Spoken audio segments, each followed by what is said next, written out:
சராசரியா ஒரு மனுஷன் தன்னுடைய வாழ்நாள்ல 6 வருஷத்தை கனவுலயே செலவிடுறான். அப்படிப்பட்ட கனவு பத்தின சுவாரஸ்யமான பல விஷயங்களை தான் இந்த வீடியோல நம்ம பார்க்க போறோம். அண்ட் இது உங்க சிம்பிளி தமிழன்.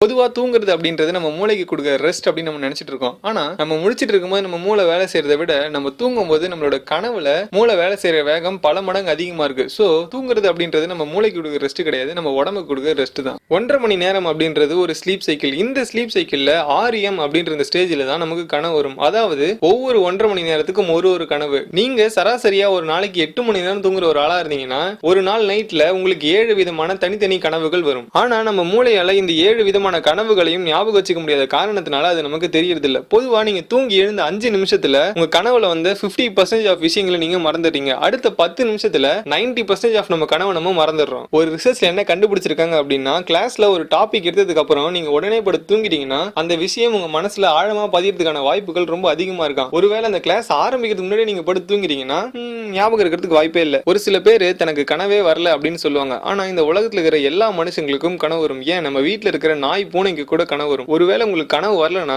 உங்களுக்கு ஏதோ சைக்காலஜிக்கல் டிசார்டர் இருக்கலாம் அப்படின்னு சைக்காலஜி சொல்றாங்க. இன்னொரு சுவாரஸ்யமான ஒரு விஷயம் என்ன அப்படின்னு பார்த்தோம்னா, கனவுல நம்மளால டைமை பார்க்க முடியாது. ஒருவேளை நீங்க கனவுல இருக்கும்போது ட்ரை பண்ணி பார்த்தீங்கன்னா கூட கனவுல உங்களால டைமை பார்க்க முடியாது. அதே மாதிரி கனவுல உங்களால எதையும் படிக்கவும் முடியாது. நம்ம பார்க்குற விஷயங்கள் தான் கனவா வருது அப்படின்னா, கண்ணு தெரியாத பிளைண்ட் பீப்புள்ஸுக்கு கனவு வராதா அப்படின்னு பார்த்தோம்னா நிச்சயமா பிளைண்ட் பீப்புள்ஸும் கனவு வரும். ஆனா அவங்களால பார்க்க முடியாத ஒரு காரணத்தினால அவங்களுக்கு வரக்கூடிய கனவுகள் எல்லாமே தொடு உணர்வுகள் மூலமாகவும் சத்தங்கள் மூலமாவும் வர கனவுகளாக இருக்கும். என்னதான் கனவு அப்படின்றது எல்லாருக்கும் வரக்கூடிய ஒரு விஷயமா இருந்தாலும் ஆண்களுக்கும் பெண்களுக்கும் வரக்கூடிய கனவுல ஒரு வித்தியாசம் இருக்கு. ஒரு பையனோட கனவுல வரக்கூடிய கேரக்டர்ஸ் எல்லாருமே பசங்களா இருப்பாங்க. அதாவது 90% பசங்க அண்ட் 10% தான் பெண்களா இருப்பாங்க. ஆனா ஒரு பொண்ணுக்கு வரக்கூடிய கனவுல ரெண்டுமே ஈக்குவலா இருக்கும். அதே மாதிரி நமக்கு வரக்கூடிய கனவுகள் எல்லாமே நெகட்டிவான கனவுகளா தான் இருக்கும். மோஸ்ட்லி நமக்கு பயத்தை உண்டாக்கக்கூடிய கனவுகள் தான் நமக்கு அதிகமா வருதா கண்டுபிடிச்சிருக்காங்க. நமக்கு வரக்கூடிய கனவு அப்படின்றது சாதாரணமான ஒரு விஷயமே கிடையாது. கனவுல பல பேர் பல விஷயங்களை கண்டுபிடிச்சிருக்காங்க. உதாரணமா லாரி பேஜ் அப்படின்றவர் தன்னுடைய கனவுல தான் கூகுள் சர்ச் இன்ஜினை கண்டுபிடிச்சாரு. அண்ட் டெஸ்லா தன்னுடைய கனவுல தான் ஏசி ஜெனரேட்டரை கண்டுபிடிச்சாரு. ஜேம்ஸ் வாட்சன் தன்னுடைய கனவுல தான் DNA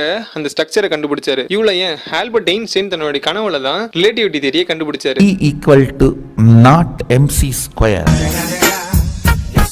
ஆக்சுவலா E=mc² அப்படின்றது தான் கரெக்டான ரிலேட்டிவிட்டி தியரி. நம்ம நைட்டு நல்லா தூங்கிட்டு இருக்கும்போது திடீர்னு நம்மள யாரோ பிடிச்சி அழுத்துற மாதிரியும் நம்மளால மூச்சு விட முடியாத மாதிரியும் ஒரு ஃபீலிங் வரும். இதுக்கு பேர் தான் ஸ்லீப்பிங் பேரலிசிஸ். இந்த ஸ்லீப்பிங் பேரலிசிஸ் எதனால வருது அப்படின்னு பாத்தீங்கன்னா, நீங்க நல்லா தூங்கிட்டு இருக்கும்போது உங்களுடைய கனவுல உங்களுக்கு திடீர்னு முழிப்பு வந்துடும். இந்த நேரத்துல நீங்க REM ஸ்டேஜ்ல இருப்பீங்க. அப்ப உங்களுடைய மூளை உங்களுடைய உடம்புல இருக்கக்கூடிய எந்த பார்ட்ஸையும் அசைய விடாத அளவுக்கு ஒரு பேரலைஸ்ட் ஸ்டேட்ல வச்சிருக்கும். அதனால தான் உங்களால நகர முடியாது. இதுக்கு பேர் தான் ஸ்லீப்பிங் பேரலைசிஸ். சரி, இவ்வளவு நேரம் நம்மள கனவு கண்ட்ரோல் பண்ணுச்சு, நம்மளாலையும் கனவை கண்ட்ரோல் பண்ண முடியும். அதுக்கு பேர் தான் லூசிட் ட்ரீமிங். லூசிட் ட்ரீமிங்ல நம்மளால பறக்க முடியும், தாவ முடியும். நம்மளால சாதாரண வாழ்க்கையில என்னென்ன பண்ண முடியாதோ அதெல்லாம் நம்ம கனவுல பண்ணலாம். ஒருவேளை உங்களுக்கு லூசிட் ட்ரீமிங் பத்தி தெரிஞ்சுக்கணும் அப்படின்னு ஆசையா இருந்துச்சுன்னா நீங்க போயிட்டு லூசிட் ட்ரீம் அப்படின்னு கூகுள் பண்ணி பாத்தீங்கன்னாலே உங்களுக்கு தெரிய வரும். அண்ட் அவ்வளவுதான், இந்த வீடியோட எண்டுக்கு வந்துட்டோம். இந்த வீடியோ உங்களுக்கு பிடிச்சிருந்துச்சுன்னா லைக் பண்ணுங்க. இந்த மாதிரி நிறைய வீடியோஸ் பார்க்கணும்னா சிம்பிளி தமிழ் சப்ஸ்கிரைப் பண்ணி பக்கத்துல இருக்கிற பெல் ஐக்கானையும் கிளிக் பண்ணிக்கோங்க.